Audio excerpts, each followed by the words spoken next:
अस्सलाम वालेकुम स्टूडेंट्स, उम्मीद है आप सब खैरियत से होंगे और अपने अपने पेपर्स की प्रिपरेशन कर रहे होंगे।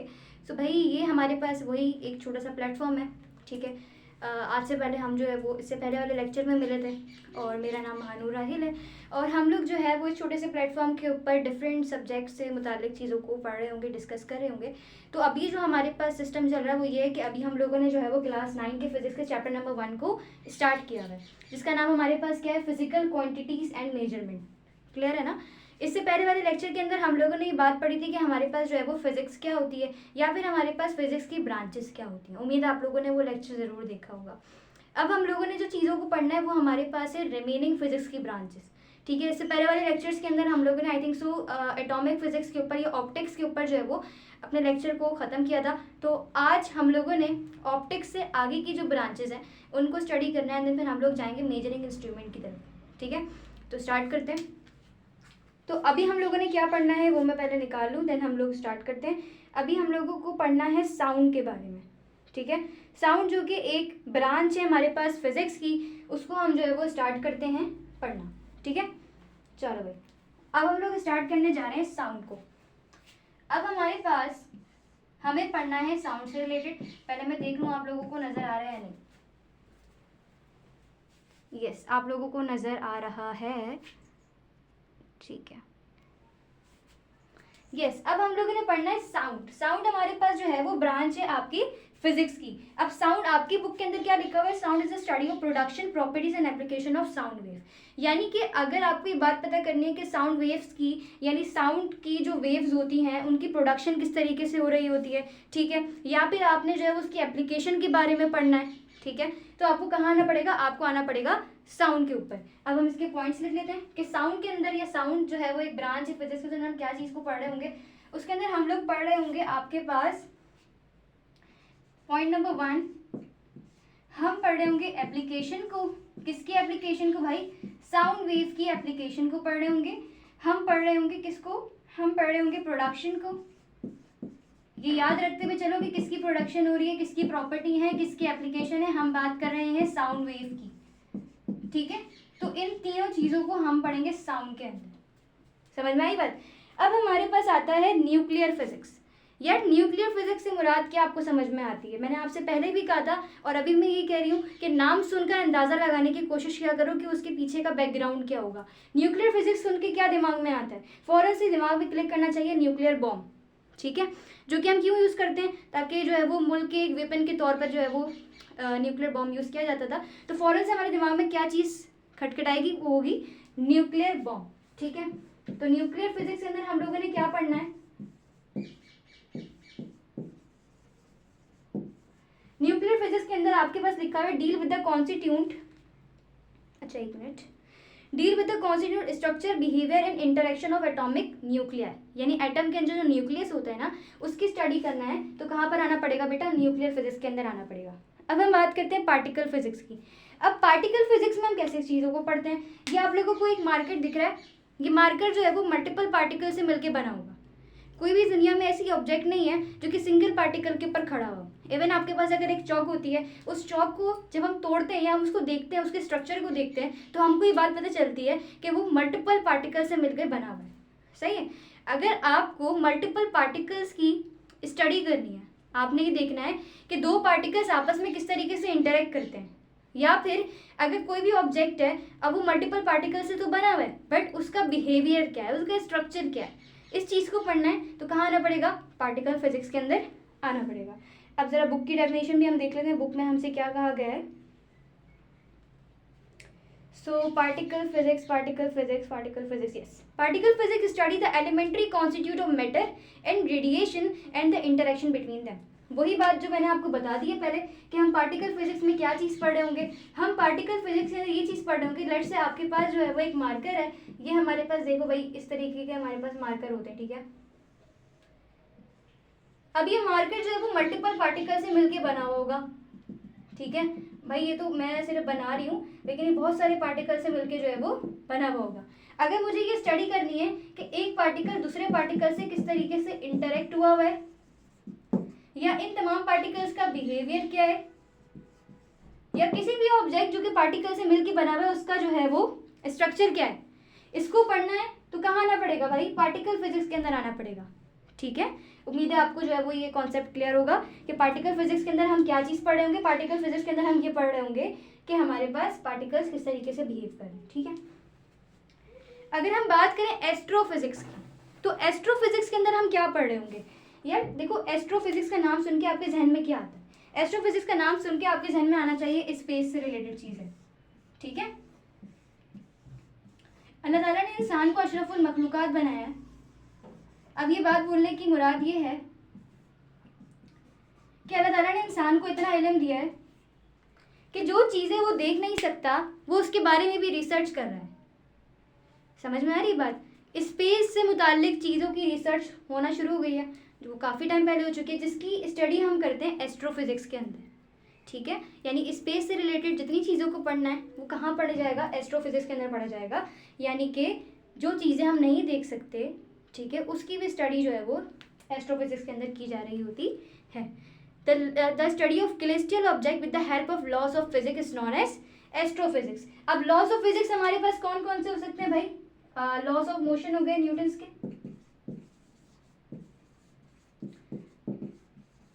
न्यूटन लॉ ऑफ ग्रेविटी हो गया आपके पास,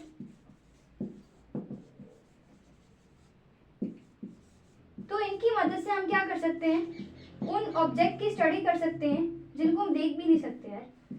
ये तमाम चीज़ें हमारे पास एस्ट्रोफिजिक्स के अंदर आएंगी। ठीक है, इतना बहुत है इसके बारे में। प्लाज्मा फिजिक्स क्या होता है? प्लाज्मा फिजिक्स की स्टडी करनी है तो पहले हमें इसको जो है वो मिटाना पड़ेगा। तो पहले मैं इसको मिटा दूँ, देन फिर हमें जो है वो स्टडी करते हैं। तो बच्चों, हम लोगों ने क्या पढ़ना था? हमने पढ़ना था प्लाज्मा फिजिक्स को। नाम सुन के क्या समझ में आ रहा है प्लाज्मा से?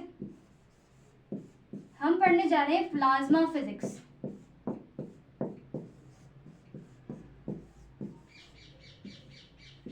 कंसीडर करो हमारे पास एक एटम है, सही है, एक एटम है। अब उसके अंदर मौजूद होगा इलेक्ट्रॉन। एटम के अंदर मौजूद होने वाला है इलेक्ट्रॉन।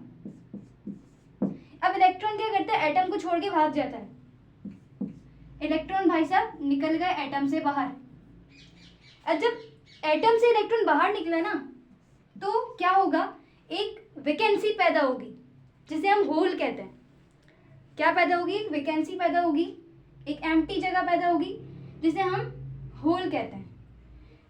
ठीक है, इस तरीके से। अब होल से मुराद क्या है?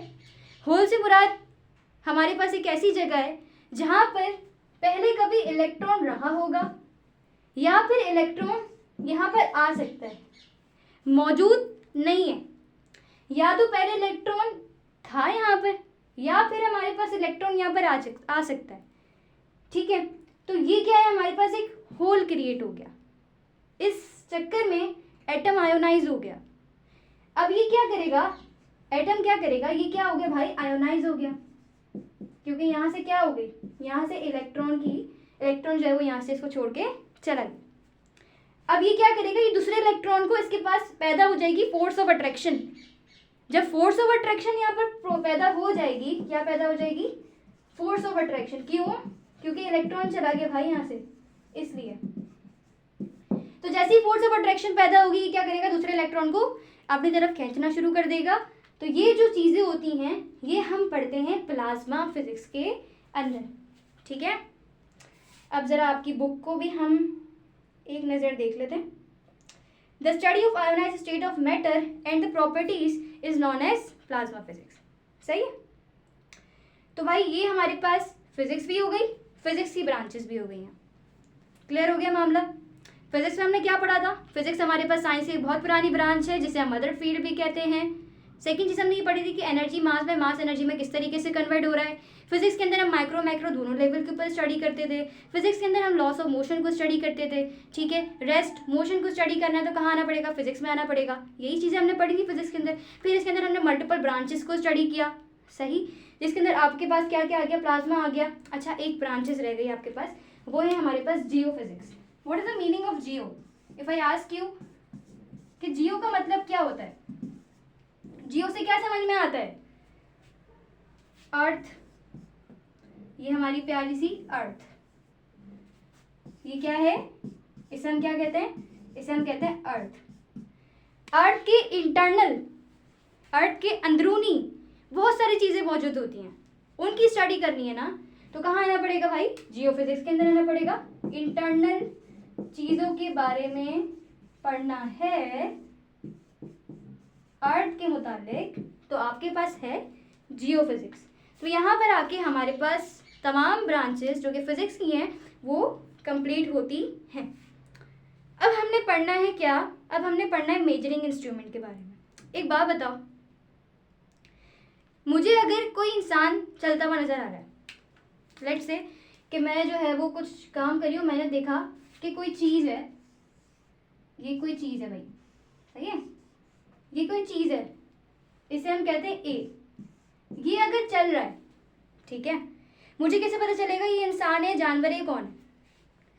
यानी कि किसी भी चीज़ को पहचानने का क्या तरीका हो सकता है, आप उसको उसकी नेचर से पहचानोगे। अगर कोई इंसान है वो आपसे बहुत अच्छे तरीके से बात करता है, आप कहते हो यार इसका तो बहुत अच्छा नेचर है।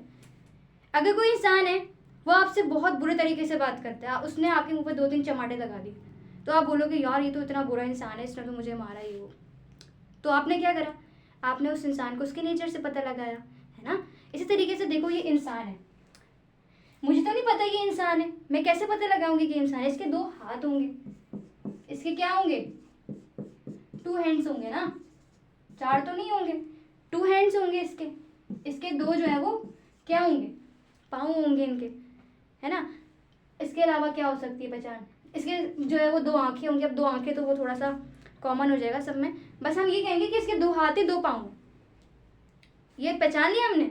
हमने कहा ये इंसान है।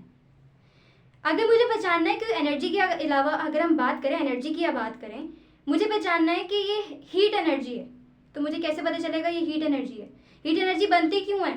हीट की वजह से, वो गर्म होती है, ठीक है, टेम्परेचर उसका हाई होता है, टेम्परेचर हाई होने की वजह से क्या होता है, हीट एनर्जी आता है ना, तो वो गर्म होगी, हमें पता चलेगा हीट एनर्जी है। अगर मुझे पहचानना है, मेरे पास एक बर्फ़ है, लेट्स से मेरे पास आइस है, अगर इस आइस को मैं अपने हाथ पे रखूँ, अब मैं बना रही हूँ हाथ, अब आपने समझना है बस इस तरीके से, लेट्स से कि मैंने ये हाथ बना दिया है, आपको लग तो नहीं रहा होगा ये हाथ, लेकिन भाई समझाने के लिए कोशिश की मैंने कि इस आइस को अगर मैंने अपने हाथ पे रखा तो होगा क्या, मुझे तो ठंडा ठंडा महसूस होगा, है ना। तो मैं क्या करूँगी, ये मेरे पास जो है वो आइस है, इसको मैंने पहचान लिया कि फ़ौरन से ही मेरे पास क्या आइस है, क्यों, क्योंकि ये मुझे ठंडी लग रही है। तो किसी भी चीज़ को पहचानने का तरीका ये होता है कि आप उसके नेचर को पहचानने की कोशिश करेंगे। सही है भाई, इतना समझ में आ गया। तो अब हम बढ़ते हैं थोड़ा सा आगे, अब हमने कुछ और चीज़ों को पढ़ना है। जैसे कि मैं आपसे कहती हूँ, आपके पास, मैंने आपसे कहा बेटा आप एक काम करो, ये मेरे पास बोर्ड है, इसकी लेंथ मालूम करो। अब आप ऐसा नहीं करना कि ये मिस ये इतना हो गया, इतना हो गया, ऐसे नहीं करना। इस लेंथ को मेजर करने के लिए क्या चाहिए होगा, मीटर रूल चाहिए होगा, रूलर चाहिए होगा, हाथ से मेजर तो नहीं करेंगे आप। मैंने आपसे क्या कहा, आपने बोर्ड को मेजर करना है, उसकी लेंथ को मेजर करना है, सो आपको यूज़ करना पड़ेगा मीटर रूलर या फिर रूलर को यूज़ करना पड़ेगा, वर्नियर कैलिपर का यूज़ करना पड़ेगा, ठीक है। तो किसी भी चीज़ को अगर आपने मेजर करना है तो आपको उसके लिए इंस्ट्रूमेंट की ज़रूरत है। आपको अपना वज़न मेजर करना है तो आप क्या करोगे, आप जो है वो वेट मशीन के पास जाओगे, वहाँ से जो है वो अपना मास जो है वो कैलकुलेट करोगे, ठीक है। तो इतनी बात समझ में आ रही है बात कि मैंने क्या बताया, किसी भी चीज़ को पहचानना है तो उसके बिहेवियर को स्टडी करना पड़ेगा, उसके नेचर को स्टडी करना पड़ेगा। अब मैं इसको मिटाती हूँ, देन फिर हम आगे चलते हैं और फिर अपनी मज़ीद चीज़ों के बारे में डिस्कस करते हैं।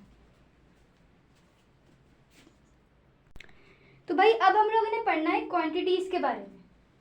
जैसे कि हमारा चैप्टर था, उसका नाम था physical quantities and measurement.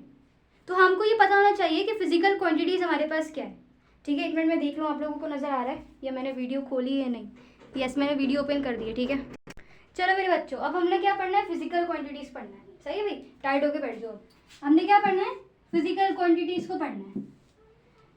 Physical quantities क्या होंगी भाई, फिजिकल क्वांटिटीज़ हमारे पास क्या होती हैं, फिजिकल क्वांटिटीज़ को हमने मज़ीद क्लासीफाई कर दिया। एक हमारे पास होता है बेस क्वांटिटी, या फिर जिसे हम कहते हैं फंडामेंटल क्वांटिटी, और इसे हम एक को हम कहते हैं ड्राइव क्वांटिटी, सही है। अगर हम बात करें सिर्फ फिजिकल क्वांटिटीज़ की, तो physical quantity which can not be explain by other physical quantities are called fundamental physical quantities. अब समझने का टाइम शुरू होता है। फिजिकल क्वांटिटी को तोड़ दिया हमने दो चीजों में। पहला क्या आ रहा है भाई, base quantity. What is the meaning of base if I ask you? Base से सुन के क्या समझ में आता है, या फिर इसको कह सकते हो बच्चे आप लोग फंडामेंटल, यानी कि हर वो चीज या हर वो क्वांटिटी जो कि किसी दूसरी क्वांटिटी के ऊपर डिपेंड नहीं करती, वो इंडिपेंडेंट है, जो कि किसी और के ऊपर रिलाई नहीं करेगी, ठीक है, उसे हम क्या कहते हैं, बेस या फिर फंडामेंटल क्वांटिटी। इसके लिए हमारे पास फर्स्ट पॉइंट क्या बनेगा, ये इंडिपेंडेंट होती हैं, ये किसी से मिलके नहीं बनती बल्कि सब इनसे मिलके बनते हैं, ये इंडिपेंडेंट है। क्लियर है? अब सेकंड जो हमने पढ़ना है वो हमारे पास होता है ड्राइव क्वांटिटी। क्या होता है, drive quantity. What is the meaning of drive quantity if I ask you? भाई ड्राइव क्वांटिटी का मतलब है जो कि किसी दूसरी क्वांटिटी से मिलके बनी है। अब किसी दूसरी क्या है, बेस क्वांटिटी से तो मिलके बनी होंगी वो, यानी कि ऐसी क्वांटिटी जो कि डिपेंड करती हैं, किसके ऊपर डिपेंड करती हैं, जो कि डिपेंड्स करती हैं, इंडिपेंडेंट नहीं है, डिपेंड्स करती हैं किसके ऊपर, बेस क्वांटिटी के ऊपर डिपेंड करती हैं। इतना तो समझ में आ गया होगा, मैंने कुछ घुमाया नहीं आपको, मैंने सिंपल सिंपल बताया बेस का मतलब, ड्राइव का मतलब क्या है, बेस क्वांटिटी की ऐसी क्वांटिटी जो कि किसी से मिलके नहीं बनी बल्कि सब इसके मिलके बनते हैं, और ये जो होती है वो इंडिपेंडेंट होती हैं, ये जो होती है वो डिपेंडेंट होती हैं, ठीक है, ये बात हमने पढ़ ली। अच्छा भाई, अब हम चलते हैं फंडामेंटल्स जो है वो क्वांटिटी के ऊपर। इनको ज़रा ढंग से समझ लेना, अगर ये समझ में आ गया ना तो आगे जो है वो डायमेंशंस निकालना, आगे जो है वो हमारे पास फोर्स आ रहा है, वेलोसिटी आ रहा है, ठीक है, इन चीज़ों को निकालना, एक्सेलरेशन को निकालना बहुत आसान हो जाएगा, ठीक है। तो पहले मैं इसको मिटा देती हूँ, देन फिर हम पढ़ लेते हैं, ठीक है।